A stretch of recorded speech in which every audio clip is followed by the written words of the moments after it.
Hello welcome to my YouTube channel. Video start करिया पूर्व गोटे वीडियो देखि नवा। अब कैसा महसूस कर रहे हो? तबीयत कैसा है?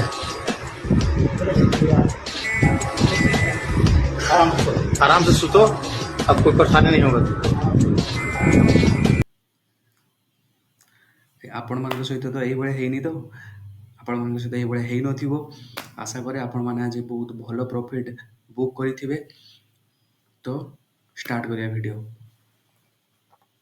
ଆପଣ ଆଗରେ ଖୋଲା ହେଇକି ଅଛି ନିଫ୍ଟି ଫିଫ୍ଟିର 15 ମିନିଟ୍ର ଚାର୍ଟ ଫ୍ରେମ୍। ଦେଖି ନେବା ଆଜି ମାର୍କେଟ କେମିତି କ'ଣ ବିହେଭିୟର ହେଇଛି। ମାର୍କେଟ ଆଜି ବହୁତ କ୍ରିଟିକାଲ ସିଚୁଏସନରେ ଅଛି। ବର୍ତ୍ତମାନ ମାର୍କେଟରେ ପାଖାପାଖି 700 ପଏଣ୍ଟରେ ମାର୍କେଟ ଫଲ୍ ହେଇଛି। ମାର୍କେଟ କାଲିର ହାଇ ଯେଉଁ ଥିଲା 22,000, କାଲିର ଯେଉଁ ଆପଣଙ୍କର ମାର୍କେଟ ହାଇ ଥିଲା 22,000, ତ ଆଜି ମାର୍କେଟ ଖୋଲିଛି ପାଖାପାଖି 21,650। ତ 450 ପଏଣ୍ଟର ମାର୍କେଟ ଫଲ୍ ହେଇଛି। ଆମେ ଯଦି ଅଲ୍ ଟାଇମ୍ ହାଇରୁ ଦେଖିବା ପାଖାପାଖି 650-700 ପଏଣ୍ଟର ମାର୍କେଟ ଫଲ୍ ହେଇଛି। ତ ମାର୍କେଟରେ ବହୁତ କ୍ରିଟିକାଲ ସିଚୁଏସନ୍ ଅଛି। ତ ଆଜି ମାର୍କେଟ ଖୋଲିବା ସାଙ୍ଗକୁ କ'ଣ ହେଇଛି ନା ଧୀରେ ମାର୍କେଟ ଖୋଲିଲା ସାଙ୍ଗକୁ ମାର୍କେଟ 30 ମିନିଟ୍ ଭିତରେ ମାର୍କେଟ କ'ଣ କରିଛି ନା 21,850 ପର୍ଯ୍ୟନ୍ତ ଯାଇଛି। ବଟ୍ ସେଠି କ'ଣ କରିଛି ନା ଧୀରେ ଧୀରେ କରି ଇଣ୍ଟ୍ରାଡେ ହାଇ ବନେଇ ସେଠୁ କ'ଣ କରିଛି ନା ମାର୍କେଟ ଧୀରେ ଧୀରେ ତଳକୁ ଖସିଛି। ତ ଆପଣ ଦେଖିପାରୁଥିବେ ମାର୍କେଟ 21,000 ଯେଉଁ ଏଇ ରେଞ୍ଜରୁ ଯେଉଁ ମାର୍କେଟ ବନେଇଛି ହାଇ, ତ ଏଇ ରେଞ୍ଜରୁ କ'ଣ କରେ ନା ମାର୍କେଟ ଧୀରେ ଧୀରେ ପ୍ରାଇସ୍ ଆକ୍ସନ୍ ବନେଇ କ'ଣ କରୁଛି ନା ମାର୍କେଟ ତଳକୁ ଖସିଛି। ତ ଆଜିର ଟ୍ରେଡ୍ ବହୁତ ଭଲ ଟ୍ରେଡ୍ ହେଇଛି ଆଜି। ଆକ୍ଚୁଆଲି ମାର୍କେଟ ଆଜି ବୁଲିଶ ବିୟରିଶ ଥିଲା। ଫାଷ୍ଟ ଯେଉଁ 30 ମିନିଟ୍ ଟାଇମ୍ ଫ୍ରେମ୍ରେ ସରି 15 ମିନିଟ୍ ଟାଇମ୍ ଫ୍ରେମ୍ରେ ମାର୍କେଟ ଯେଉଁ ଥାର୍ଡ଼ କ୍ୟାଣ୍ଡେଲ୍ ଯେଉଁ ତିଆରି କରିଛି, ତ ସେଇଟା ତା'ର ଲୋ କ୍ୟାଣ୍ଡେଲ୍ ତିଆରି କରିଛି। ଯେଉଁ କ୍ୟାଣ୍ଡେଲ୍ଟି ଏଇ କ୍ୟାଣ୍ଡେଲ୍ ବ୍ରେକ୍ରେ ଗୋଟେ ପୁଟ୍ ଅପରଚ୍ୟୁନିଟି ମାର୍କେଟ ଦେଇଛି ଆମକୁ। ତ ସେଥିରେ କି ଭଲ ପ୍ରଫିଟ୍ ଆଜି ବୁକ୍ ହେଇଥିବ ଯେଉଁମାନେ ଏଇ ଜାଗାରେ ଟ୍ରେଡ୍ ନେଇଛନ୍ତି। ତ କାଲିର ପ୍ଲାନ୍ ଆମର କ'ଣ ରହିବ? କାଲି ଦେଖନ୍ତୁ ଯଦି ମାର୍କେଟ 21,500 ଲେବୁଲ୍, ଏଇଟା ଗୋଟେ ସପୋର୍ଟ ଲେବୁଲ୍ ଅଛି। ମାର୍କେଟ ଯଦି କାଲି ମାର୍କେଟ ଭାବି ନିଅନ୍ତୁ 21,500 ତଳେ ଖୋଲୁଛି, ଗେପ୍ ଡାଉନ୍ ଖୋଲୁଛି, ତ ମାର୍କେଟରେ ଆଗକୁ ମଧ୍ୟ ବିୟରିଶ ହେବାର ଚାନ୍ସ ବହୁତ ଅଛି। କିନ୍ତୁ ଯଦି ମାର୍କେଟ ଭାବି ନିଅନ୍ତୁ ମାର୍କେଟ ଏଇ ଲେବୁଲ୍ରେ ଖୋଲୁଛି, ତ ଏଇ ଲେବୁଲ୍ରେ ଖୋଲୁଛି ମାନେ ମାର୍କେଟ ଖୋଲିବା ସାଙ୍ଗକୁ ମାର୍କେଟ ଏଇ ଲେବୁଲ୍କୁ ଆସିବ, ତାପରେ ଧୀରେ ଧୀରେ ଧୀରେ କରି ତଳକୁ ଖସିବ ଯେମିତି ଆଜି ହେଇଛି। ଆଜି ମାର୍କେଟ ଖୋଲିଲା 21,640, ଖୋଲିଲା ସାଙ୍ଗକୁ ମାର୍କେଟ ଧୀରେ ଧୀରେ ସାଙ୍ଗେ ସାଙ୍ଗେ ମାର୍କେଟ ଉପରକୁ ଉଠିଛି କେତେ 21,824 ପର୍ଯ୍ୟନ୍ତ। ତାପରେ କ'ଣ ହେଲା ନା ମାର୍କେଟ ଧୀରେ ଧୀରେ ପ୍ରାଇସ୍ ଆକ୍ସନ୍ ବନେଇ ତଳକୁ ଖସିଛି। ତ ଆଜି ଓଭରଅଲ୍ ମାର୍କେଟ ବିୟରିଶ ଅଛି। ତ କାଲି ଯଦି ମାର୍କେଟ 21,500 ତଳେ ଖୋଲୁଛି, ତ ଆମକୁ ୱେଟ୍ କରିବାର ଅଛି ଯେ 21,500 ଉପରେ ଯାଇ ମାର୍କେଟ ସେଠି ସଷ୍ଟେନ୍ କରୁଛି କି ନାହିଁ। ଯଦି ମାର୍କେଟ ସଷ୍ଟେନ୍ ନ କରୁଛି, ମାର୍କେଟ ଧୀରେ ଧୀରେ ପ୍ରାଇସ୍ ଆକ୍ସନ୍ ବନେଇକି ଏଇଭଳିଆ ଯେଉଁ ପ୍ରାଇସ୍ ଆକ୍ସନ୍ ସପୋଜ୍ ଭାବି ନିଅନ୍ତୁ ମାର୍କେଟ ଏଇଠି ଖୋଲିଲା, ତ ଏଇଠି ଖୋଲିଲା ପରେ ସାଙ୍ଗେ ସାଙ୍ଗେ ମାର୍କେଟ ଏଇ ଲେବୁଲ୍କୁ ଆସିଲା। କାଲିର ଆଜିର ଯେଉଁ ଲୋ ବନେଇଛି ସେତେ ପର୍ଯ୍ୟନ୍ତ ଆସିଲା ପରେ ଧୀରେ ଧୀରେ ଧୀରେ ଧୀରେ କରି ଯେତେବେଳେ ତଳକୁ ଖସୁଛି, ତ ୟା ମାନେ ହେଉଛି ମାର୍କେଟ ବିୟରିଶ ଅଛି। ଠିକ୍ ଅଛି। କିନ୍ତୁ ଯଦି ଭାବି ନିଅନ୍ତୁ ମାର୍କେଟ ସେମ୍ ଲେବୁଲ୍ରେ ଖୋଲିଲା, ତ ଆମକୁ ଏଠି ୱେଟ୍ କରିବାର ଅଛି। ଆମକୁ ଦେଖିବାର ଅଛି ଯେ ଏଟା ଯେଉଁଠି ଖୋଲୁଛି ସେଠି 21,500 ଲେବୁଲ୍ ଭାଙ୍ଗୁଛି କି ନାହିଁ। ଯଦି 500 ଲେବୁଲ୍କୁ ସିଏ ରେସ୍ପେକ୍ଟ କରୁଛି, ତ ସିଏ କ'ଣ କରିବ ନା ଏଇଠୁ ସପୋର୍ଟ ନେଇ 21,500 ତା'ର ଗୋଟେ ସପୋର୍ଟ ଜୋନ୍ ତିଆରି କରିବ। ସିଏ ସପୋର୍ଟ ଜୋନ୍ ବେସ୍ ଜୋନ୍ ତିଆରି କରିବ। ବେସ୍ ଜୋନ୍ ତିଆରି କରି କ'ଣ କରିବ ନା ଏଟାକୁ ରେସ୍ପେକ୍ଟ କରି ମାର୍କେଟ ଉପରକୁ ଉଠିବ। ତ କାଲିର ମାର୍କେଟ ସେଇ ଲେବୁଲ୍ ଉପରେ ଡିପେଣ୍ଡ କରେ।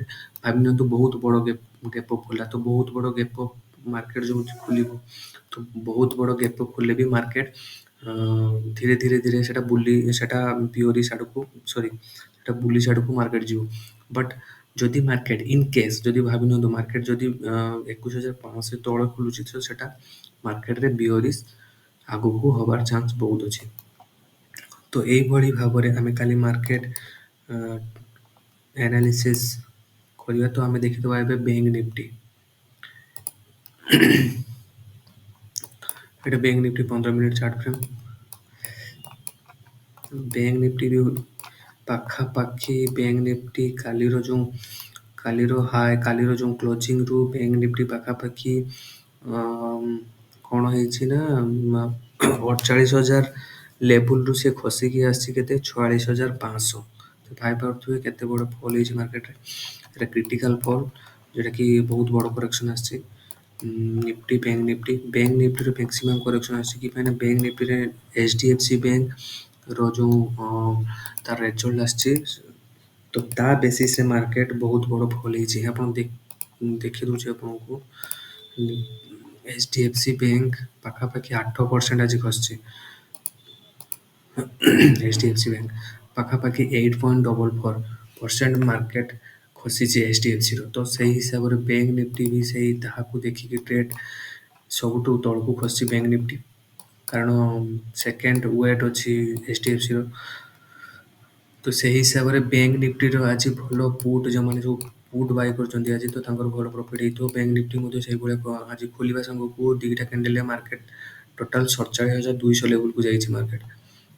47,200 ଲେବୁଲ ଉପରେ କ'ଣ ହେଲା ନା ମାର୍କେଟ 47,000 ଉପରେ ମାର୍କେଟ ସଷ୍ଟେନ୍ କରିପାରିଲାନି, କାରଣ 47,000 ଗୋଟେ ଭଲ ସପୋର୍ଟ ଲେବୁଲ ମାର୍କେଟର ଯଦି ବନେଇଥାନ୍ତା 47,000 ଉପରେ। ଏଇ ଭାବିନିଅନ୍ତୁ ଏଇ ଜାଗାରେ ମାର୍କେଟ ଏଇ ଜାଗାରେ ଖୋଲିଲା, ଏଇ ଜାଗା ଉପରକୁ ଗଲା, 47,000 ଉପରକୁ ଗଲା। ଯଦି ମାର୍କେଟ ଏଇ ଜାଗାରେ ସଷ୍ଟେନ୍ କରିଥାନ୍ତା, ଏଇ ଜାଗାରେ ଏମିତି ସଷ୍ଟେନ୍ କରି ଉପରକୁ ଯାଇଥାନ୍ତା, ତ ଏଇଟାକୁ ସପୋର୍ଟ ବନେଇକି, ଏଇଟା ଗୋଟେ ବେସ୍ ବନେଇକି ମାର୍କେଟ ଏଠି ବୁଲି ଯାଇଥାନ୍ତା। ବଟ୍ କ'ଣ କଲା ନା 47,000 ଲେବୁଲକୁ ଗଲା। ବଟ୍ ଏଠି କ'ଣ ହେଲା ନା ଏଇ ଯେଉଁ କ୍ୟାଣ୍ଡେଲ ତିଆରି କଲା, ବିୟରିଶ କ୍ୟାଣ୍ଡେଲ ତିଆରି କଲା, ତାପରେ ମାର୍କେଟ ଧୀରେ ଧୀରେ କରି ତଳକୁ ଖସିଛି। ଆମ ଟ୍ରେଡ୍ କୋଉଠି ହେଇଥାନ୍ତା ମୁଁ କହିଦେଉଛି। ଟ୍ରେଡ୍ ଆପଣଙ୍କର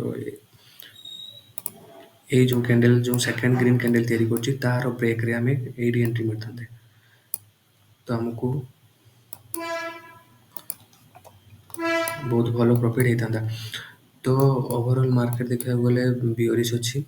ତ କାଲିର ମାର୍କେଟ ସିନାରିଓ କ'ଣ ହେବ ନା, ଯଦି ମାର୍କେଟ ଭାବି ନିଅନ୍ତୁ ଇନ୍ କେସ୍ ମାର୍କେଟ 46,000 ଲେବୁଲ ତଳେ ଖୋଲୁଛି, 46,000 ଗୋଟେ ଭଲ ସପୋର୍ଟ ଅଛି ବ୍ୟାଙ୍କ ନିଫ୍ଟିର। ଭାବି ନିଅନ୍ତୁ ମାର୍କେଟ 46,000 ତଳେ ଖୋଲୁଛି, ଠିକ୍ ଅଛି। ତ ମାର୍କେଟ 46,000 ତଳେ ଖୋଲୁଛି, ତ 46,000 ତଳେ ଖୋଲୁଛି ମାନେ ମାର୍କେଟ ବିୟରିଶ ଅଛି। ଆମକୁ ଖୋଲିବା ସଙ୍ଗେ ସଙ୍ଗେ ଆମ ମାର୍କେଟରେ କୁଦି ପଡ଼ିବା ସେମିତି ହେଇପାରିବନି। ଆମକୁ ଦେଖିବା ପାଇଁ ପଡ଼ିବ ପ୍ରାଇସ୍ ଆକ୍ସନ୍ କେମିତିଆ ବନଉଛି। ତ 46,000 ଲେବୁଲରେ ଯେତେବେଳେ ମାର୍କେଟ ଖୋଲୁଛି, ଯେମିତି ଆଜି ମାର୍କେଟ ଖୋଲିଲା, ବହୁତ ଗ୍ୟାପ୍ ଡାଉନ୍ କଲା। ଗ୍ୟାପ୍ ଡାଉନ୍ ଖୋଲିବା ସଙ୍ଗେ ସଙ୍ଗେ କ'ଣ ହେଲା ନା ମାର୍କେଟ ଧୀରେ ଧୀରେ କରି ଉପରକୁ, ମାର୍କେଟ ଦୁଇଟା କ୍ୟାଣ୍ଡେଲରେ ମାର୍କେଟ ଉପରକୁ ଯାଇଛି। ସେଇଭଳି ଆମକୁ ୱେଟ୍ କରିବାର ଅଛି। 46,000 ତଳେ ଯଦି ବହୁତ ବଡ଼ ଗ୍ୟାପ୍ ଡାଉନ୍ ଖୋଲୁଛି, ଆମକୁ ୱେଟ୍ କରିବାର ଅଛି। ତ ଧୀରେ ସେଠି କ'ଣ ହେବ ନା ସମସ୍ତେ ପ୍ରଫିଟ୍ ବୁକିଂ କରିବେ। ପ୍ରଫିଟ୍ ବୁକିଂ କରିବା ମାନେ ତାଙ୍କର କ'ଣ ନା ଗୋଟେ ହାଇକ୍ ଆସିବ।